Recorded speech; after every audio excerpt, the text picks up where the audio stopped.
Hello, hello, everyone. Thanks for dropping in. This is Healing Body, Mind, and Soul, and I'm your host, Aeriol Asher. Today, I have the honor and privilege to bring one of my great friends, longtime friends, to the show. Dr. Paula Strauss is an upper cervical and migraine specialist. She's a chiropractor that specializes in the upper cervical and migraine specialty. And we've been friends for a long time. I did cranial sacral work in her office. We've worked together. We've done trade shows together, spoken together. So we've worked together in a lot of capacities. And I am so thrilled that she's coming on today to the Healing Body, Mind, and Soul podcast to talk about how our listeners can empower their own self-care. Paula's specialty, of course, is migraines, and so I want everybody to lean in because this is something that's always up and a huge controversy for everyone. And when you need relief, right, Paula? I agree completely. And this is the challenge. This is the challenge for migraine patients, to stop losing time and to get a change in how their migraines appear. Reduced pain, reduced frequency, reduced duration is how we talk about it in measurable terms. So yeah, that's what I am now dedicating my practice to. It turns out that 1 in 10 people have migraine headache, and that is just a tremendous number of people. And I don't think that most of them would ever consider chiropractic a potential source of relief.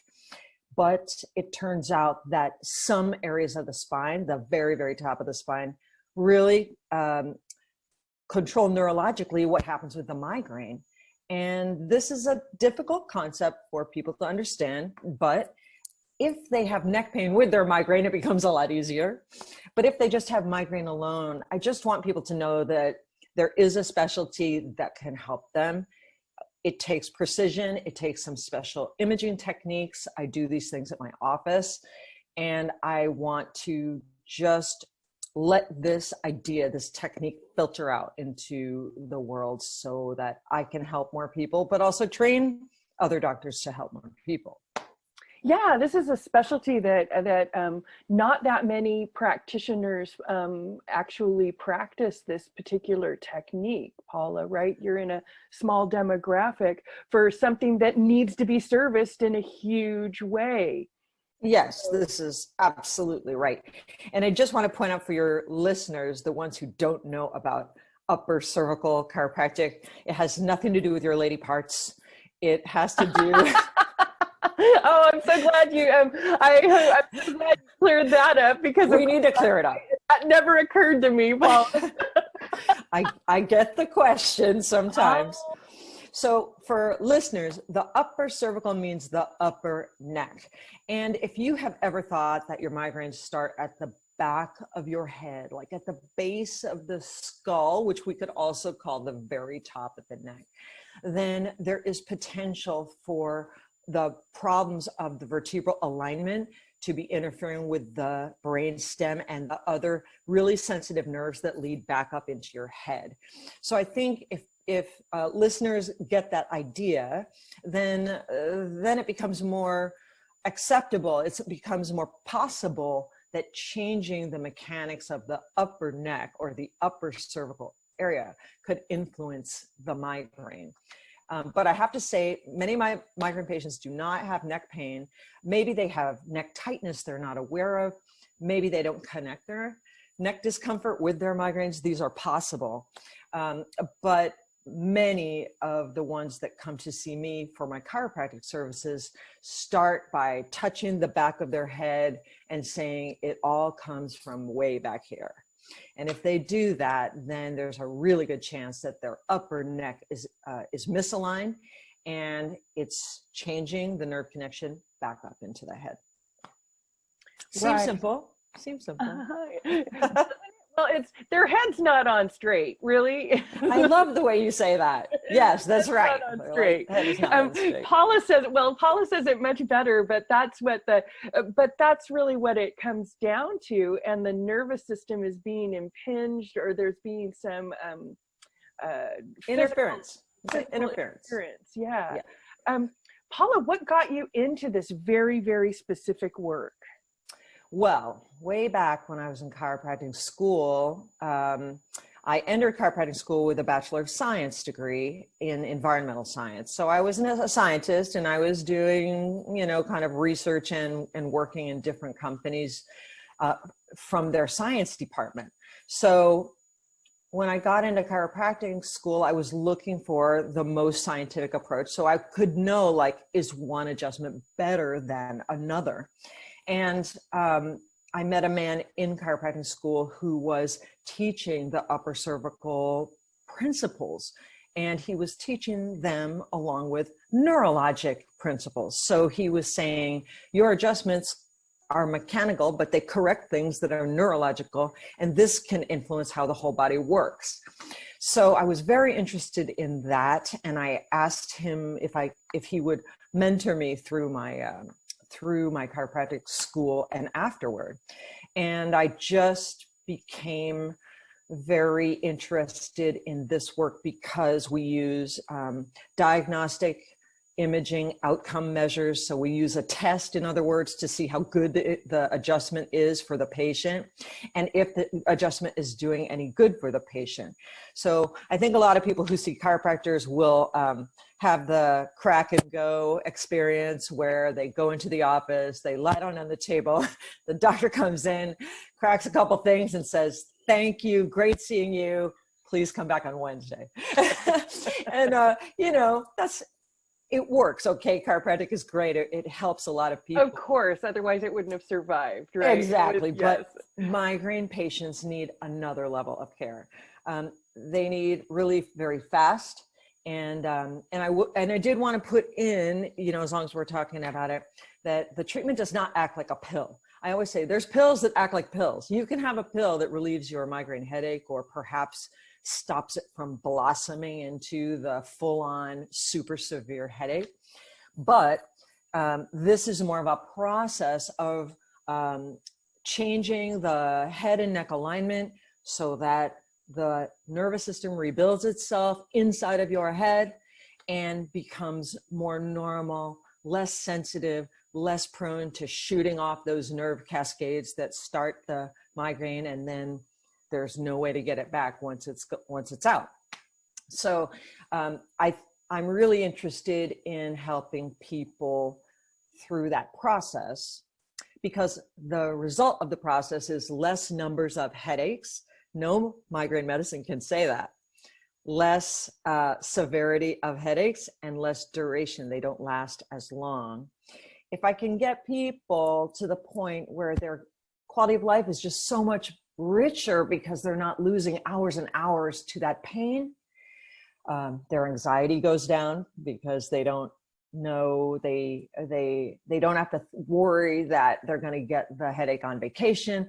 They're not going to get the headache at the wedding. They're not going to get the headache at the special event, or not be able to go and do something with their children.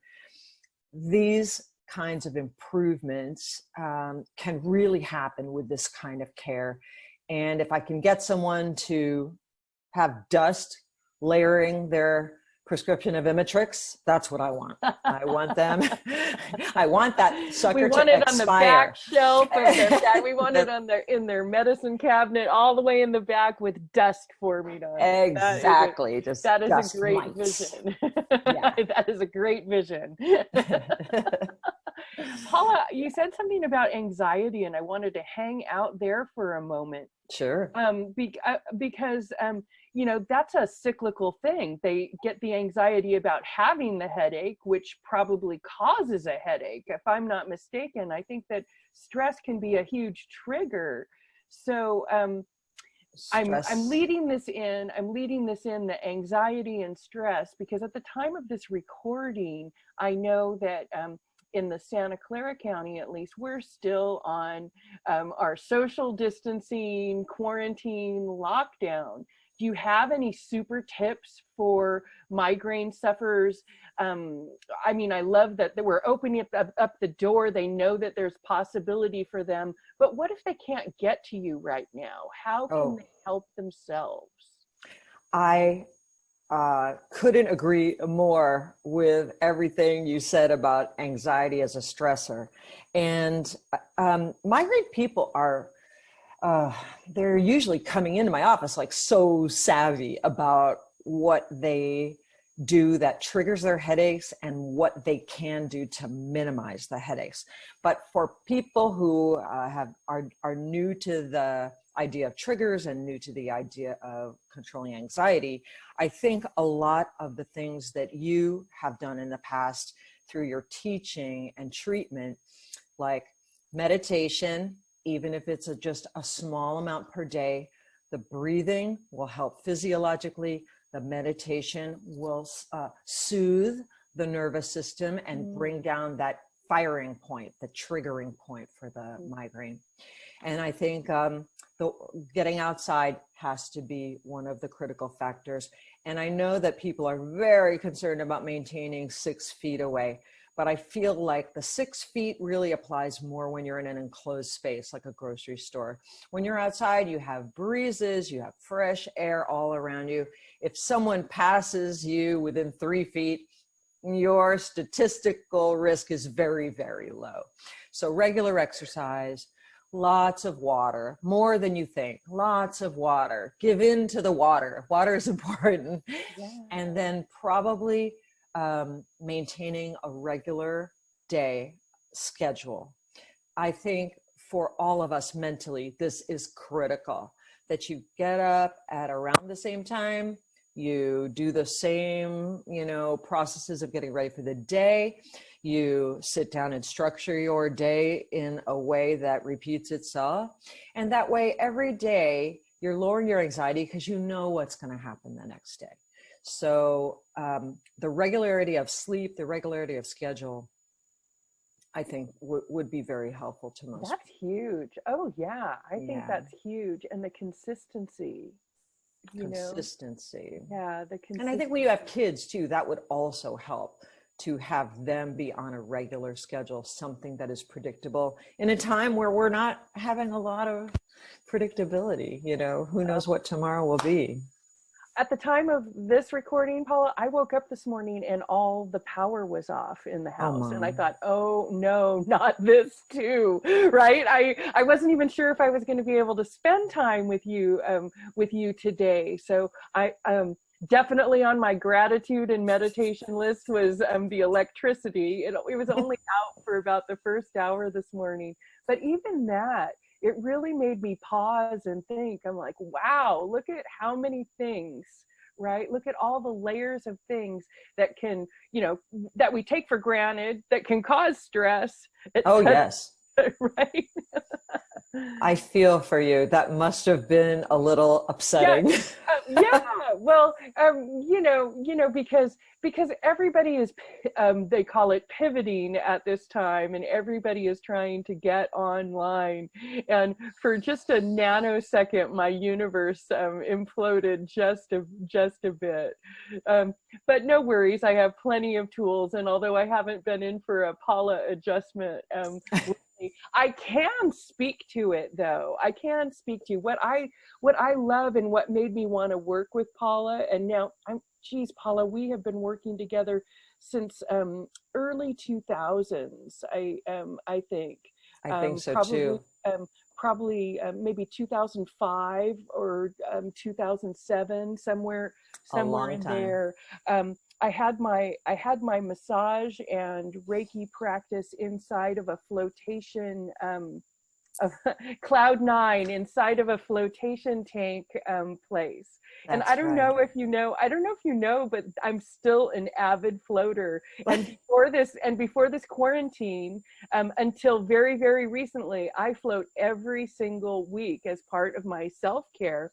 And it has been super helpful for me because because I'm very energetically sensitive and I get very emotionally triggered sometimes by stuff. So it has been the greatest detox for me. But it's so funny that years ago now I'm still floating, still doing my thing, Paula, and still sending people to the Headache Doctor of Campbell. You wouldn't believe this, but my little dog Ziggy has a dog trainer and she suffers from migraines. And I don't know how many of your cards I have given to her because, Wow. well, I've known her for a while too. And I just have assessed that I think that it would be very helpful to get some physical alignment for her. She's trying all kinds of other things, but she really needs that practical alignment part in the physical body so hopefully she's listening to this and hopefully she'll check in and finally give you a buzz because I don't think she's seen you yet. But Paula, what are you doing to right now at this time of quarantine to keep your business afloat? This is a great inquiry. What am I doing to keep my Well, business afloat? in a sarcastic way.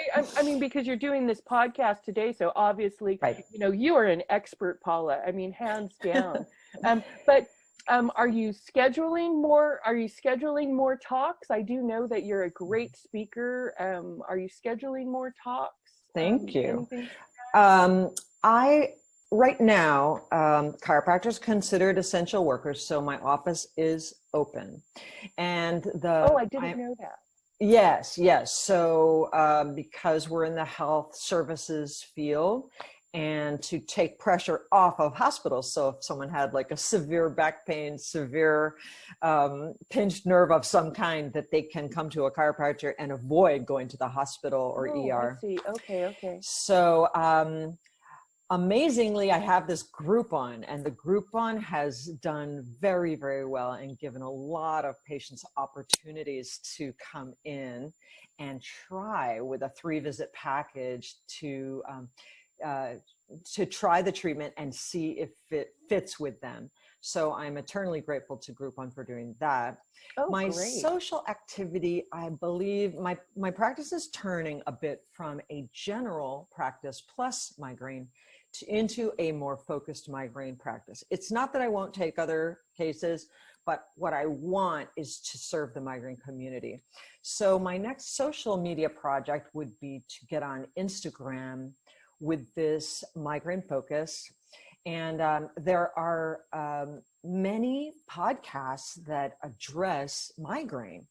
And I would like to be on those podcasts. So I'll be reaching out and trying to do that.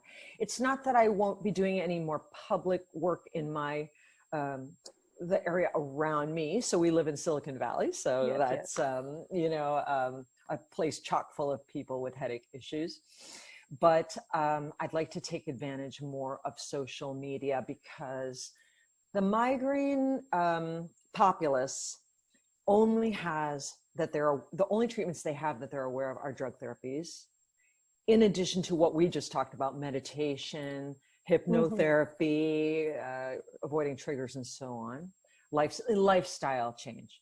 So for the rest of my days in practice, I want to work on speaking to chiropractors to show them how they can integrate this into their own practices. Also, I'd love to be on just public podcasts that address migraine or headache issues. I think you should have your own podcast, Paula. I don't think I think that you're a natural for something like that. I am only saying this because I have known you since, going on 20 years now or something, 15 or 20 years. I think that you're a natural for it. But anyway, I don't want to impose my agenda on you. I just think you have a great heart for service, an inquisitive mind, and a lot of information that you can share with audiences. Thank you. I appreciate it. And I really appreciate it being on your podcast. It's my first one. I can hear in the background, my dog Ziggy is making a guest appearance again on the podcast. Right on. But I always tell the listeners that's what you get for naming your dog after a famous speaker, Zig Ziglar. Do not name your dog do not project that onto your furry creatures. So, right? Right. Anyway, Right. Paula Strauss, the Headache Doctor of Campbell. If you're in the Bay Area, I really encourage you. If you're in the Bay Area and you're suffering from migraines at all or any kind of headache, I highly recommend that you reach out to Paula. But also, like I said, Paula is a very she's a great speaker and educator, and I love her science mind. She always wants to get to the bottom of everything. She wants to know why, which I think makes her really a great practitioner. Paula, how can people reach out to you? The very best way is to find me online at www.theheadachodoctor, spelled doctor.com. So theheadachdoctor.com. And you can find us all over the place. It's easy to find us in the Bay Area. You can add Campbell, California if you want to your search. Excellent, excellent. Well, Paula, thank you so much for spending some time with me and with our listeners today. I hope that everybody at their time, whenever they're checking into this episode, I hope that you're doing well, that you're happy, healthy, safe. And until next time, everybody, happy healing.